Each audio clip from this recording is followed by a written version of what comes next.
समरूप त्रिभुजों के क्षेत्रफलों में संबंध। हमने देखा कि समरूप त्रिभुजों के परिमाप का अनुपात इनकी संगत भुजाओं के अनुपात के बराबर होता है। हमने देखा कि जो भी दो समरूप त्रिभुज होते हैं आपस में, है ना, आकृति बड़ी या छोटी हो सकती है, समरूपता में भुजा बराबर नहीं होता, भुजाओं के अनुपात बराबर होते हैं आपस में, है ना। हमें पता है कि समरूप त्रिभुजों के परिमापों का अनुपात, उनकी परिमापों का अनुपात भी संगत भुजाओं के अनुपात के बराबर होता है। तब दो त्रिभुज ए बी सी तथा पी क्यू आर में त्रिभुज ए बी सी का परिमाप बराबर A B C P Q R, त्रिभुज ए बी सी का परिमाप बराबर बटे त्रिभुज पी क्यू आर का परिमाप बराबर हो जाएगा ए बी बटे पी क्यू, बराबर हो जाएगा बी सी बटे क्यू आर, और ए सी बटे या फिर सी ए बटे पी आर के बराबर हो जाएगा। ठीक है, संगत भुजाओं के अनुपात के बराबर। या फिर ए बी बटे पी क्यू बराबर है बी सी बटे क्यू आर बराबर सी ए बटे आर पी के। ठीक है, क्या इन त्रिभुजों के क्षेत्रफलों का अनुपात और इनकी संगत भुजाओं के अनुपात में कोई संबंध है? इस संबंध को अगले प्रमेय में देखेंगे। अब इनके क्षेत्रफलों के अनुपात और उनके संगत भुजाओं के अनुपात के बीच में संबंध है, उसको देखेंगे अगले प्रमेय में। प्रमेय 7 दिया हुआ है, दो समरूप त्रिभुजों के क्षेत्रफल का अनुपात उनकी संगत भुजाओं के अनुपात के वर्ग के बराबर होता है। ये संबंध होता है क्षेत्रफल के अनुपातों में और उनकी संगत भुजाओं में। हमें दो त्रिभुज ए बी सी और पी क्यू आर दिए गए हैं, जिसमें ए बी सी क्या है, पी क्यू आर के समरूप है। ठीक है, हमें सिद्ध करना है कि area of A B C upon area of P Q R बराबर है ए बी बटे पी क्यू का स्क्वायर, ठीक है, is equal to B C upon Q R का square is equal to C A upon R P का square. दोनों त्रिभुजों के क्षेत्रफल पता करने के लिए हम इनके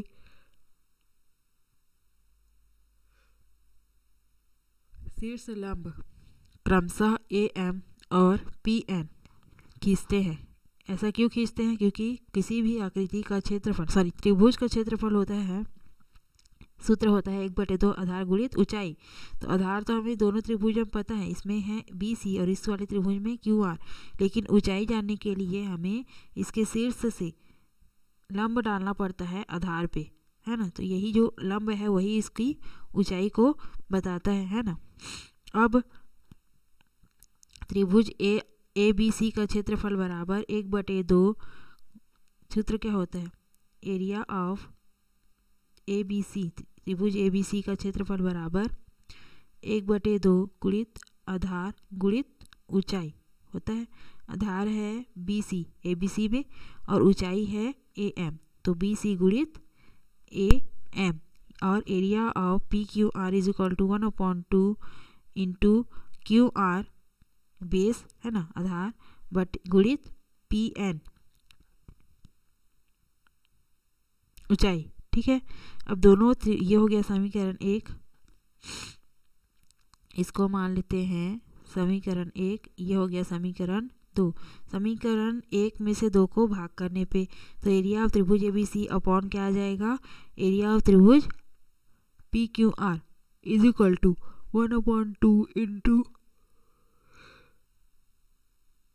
B C into A M upon 1/2 into Q R into P N. 1/2 एक दूसरे से कट गया, बचा क्या, B C into A M upon Q R into P N. ये हो गया समीकरण 3 बना लेते हैं। अब त्रिभुज ए बी एम, कौन सा त्रिभुज, पहले तो दोनों त्रिभुजों को समरूप बनाना होगा हमें। खैर, समरूप त्रिभुज दिया हुआ है ए बी एम और त्रिभुज पी क्यू एन, इन दोनों त्रिभुजों में ये वाले जो त्रिभुज है, इन दोनों त्रिभुजों में क्या बोल रहा है, कोण भी क्या, कोण क्यू के समांतर है, क्योंकि त्रिभुज ए बी सी और पी क्यू आर आपस में कोण बी और कोण क्यू बराबर कोण है, क्योंकि प्रश्न में पहले ही दिया है कि त्रिभुज ABC और PQR आपस में समरूप है ना। और त्रिभुज कोण M और कोण N भी आपस में क्या है, बराबर है, क्योंकि दोनों क्या है 90 डिग्री का कोण बना रहे हैं। तो यहाँ पे दोनों त्रिभुजों में AMB और PNQ में दो कोण तो बराबर हो गए है ना।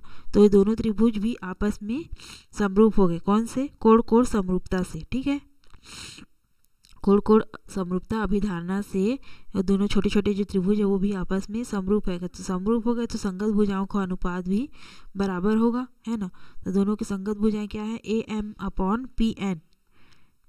AN/PN बराबर हो जाएगा AB/PQ के। ठीक है, AB/PQ के। ये हो गया समीकरण 2। ये समीकरण 1, ये समीकरण 2। हम जानते हैं कि ABC और PQR भी आपस में समरूप है, ये तो दिया हुआ है।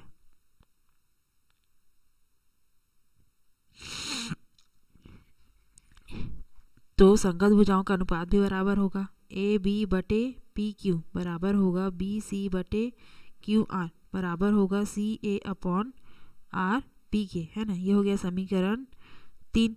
ठीक है, समीकरण 1 व 2 से समीकरण 1 था BC/QR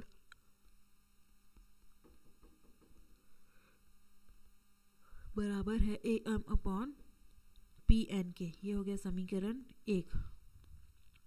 और समीकरण 2 दिया हुआ है AM/PN बराबर है AB/PQ के। समीकरण 1 और 2 में AM/PN दोनों में कॉमन है।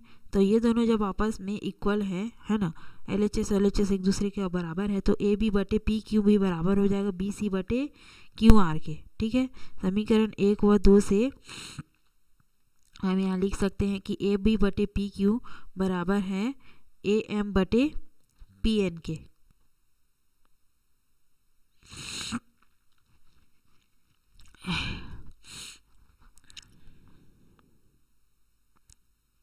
समीकरण 1, एरिया ऑफ त्रिभुज ABC अपॉन एरिया ऑफ त्रिभुज PQR BC/QR है ना। BC/QR की जगह हम क्या लिख सकते हैं, AB/PQ। BC/QR की जगह में AB/PQ और AM/PN दिया हुआ है।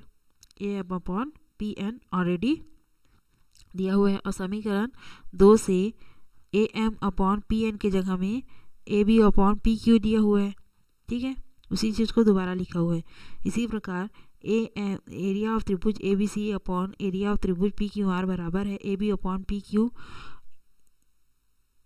Into AB/PQ is equal to AB का स्क्वायर अपॉन PQ का स्क्वायर आया। अतः समीकरण 3 से एरिया ऑफ त्रिभुज ABC बटा एरिया ऑफ त्रिभुज PQR बराबर आ जाएगा AB का स्क्वायर अपॉन PQ का स्क्वायर बराबर BC का स्क्वायर अपॉन QR का स्क्वायर बराबर CA का स्क्वायर अपॉन RP का स्क्वायर। यही हमें चाहिए था, संगत भुजाओं के वर्गों के बराबर होता है। और समीकरण 3 से हम एक का प्रूव कर लिए, तो बाकियों के लिए भी, बाकी भुजाओं के लिए भी प्रूव कर सकते हैं। ठीक है, करके देखिए, यदि दो समरूप त्रिभुजों का क्षेत्रफल का अनुपात 25:9 है तो उनकी संगत भुजाओं का अनुपात बताओ। दो समरूप भुजा है तो एरिया ऑफ जो समरूप त्रिभुज है तो उनका क्या होता है, एरिया ऑफ त्रिभुज ABC अपॉन PQR के संगत भुजाओं के अनुपात के वर्ग के बराबर होता है। ठीक है, इतना तो दिया हुआ है कि दोनों का अनुपात है 25:9 है, और ये हमें पता है कि इनके संगत भुजाओं के वर्गों के अनुपात के बराबर होता है। मतलब AB/PQ के वर्ग के बराबर होता है दोनों का क्षेत्रफल, है ना। तो ए बी बटे पी क्यू एक भुजा के लिए होगा, वही मान सभी भुजाओं के लिए होगा। तो ए बी बटे पी क्यू का वर्ग को हम लगा देंगे इस साइड, तो वर्गमूल बन जाएगा 25/9। और 25 का वर्गमूल होता है 5 और 9 का वर्गमूल होता है 3। अतः इनकी संगत भुजाओं का अनुपात मिलेगा 5:3। ए बी अनुपात पी क्यू अनुपात बी सी अनुपात, ऐसा करके सभी भुजाओं के लिए हमें क्या मिलेगा, संगत भुजाओं का अनुपात 5:3 पहला के लिए, है ना। त्रिभुज टी एफ आर और त्रिभुज एस पी एम समरूप है, जिनका स्केल गुणक 7/4 है। इनके क्षेत्रफल का अनुपात क्या होगा, सॉरी स्केल गुणक 7 है, इनके क्षेत्रफल का अनुपात क्या होगा।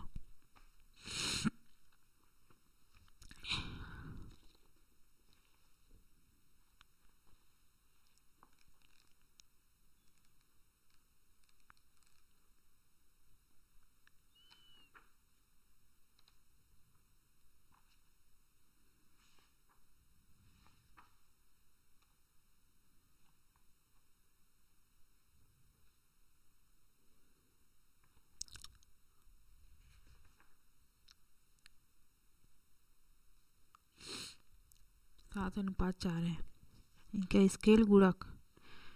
स्केल गुणक क्या होता है, संगत भुजाओं के अनुपात को ही स्केल गुणक कहते हैं। तो स्केल गुणक जो दिया है वही क्या है, संगत भुजाओं का अनुपात है, समझ लीजिए, है ना। तो त्रिभुज टी एफ आर, त्रिभुज टी एफ आर और त्रिभुज एस पी एम समरूप है, दोनों आपस में क्या है, समरूप है। इसका स्केल गुणक, scale factor is equal to है 7/4 या फिर 7/4 है। तो इनके क्षेत्रफल का अनुपात क्या होगा,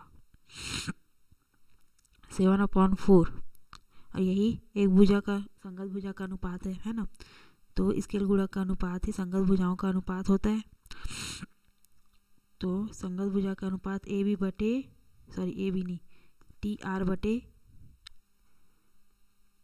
एस एम है, इसका संगत भुजा बराबर दिया हुआ है 7/4, है ना। तो इनके क्षेत्रफल का अनुपात, मतलब कि क्षेत्रफल का अनुपात क्या होता है, इनके संगत भुजाओं के वर्ग के बराबर होता है। तो T R upon S M का स्क्वायर पूछा है ना, इस तरफ स्क्वायर तो इस तरफ भी स्क्वायर लगेगा। 7/4 7 7 49, 4 चौक 16। इनके क्षेत्रफल का अनुपात क्या आएगा, 49/16 आएगा, ठीक है, 49/16। उसी प्रकार से तीसरा प्रश्न है, त्रिभुज पी क्यू आर समरूप है त्रिभुज एक्स वाई जेड के, जहाँ P Q is equal to 3xy है। इनके क्षेत्रफल का अनुपात बताइए। दिया है कि P Q is equal to 3xy है, कैपिटल में 3xy है। तो एक्स वाई को इस तरफ लेके आएंगे तो P Q upon X Y is equal to मिलेगा 3 के अपॉन में कुछ नहीं है, मतलब 1, मतलब कि इन संगत भुजाओं का अनुपात P Q upon X Y is equal to क्या मिला, 3/1, है ना।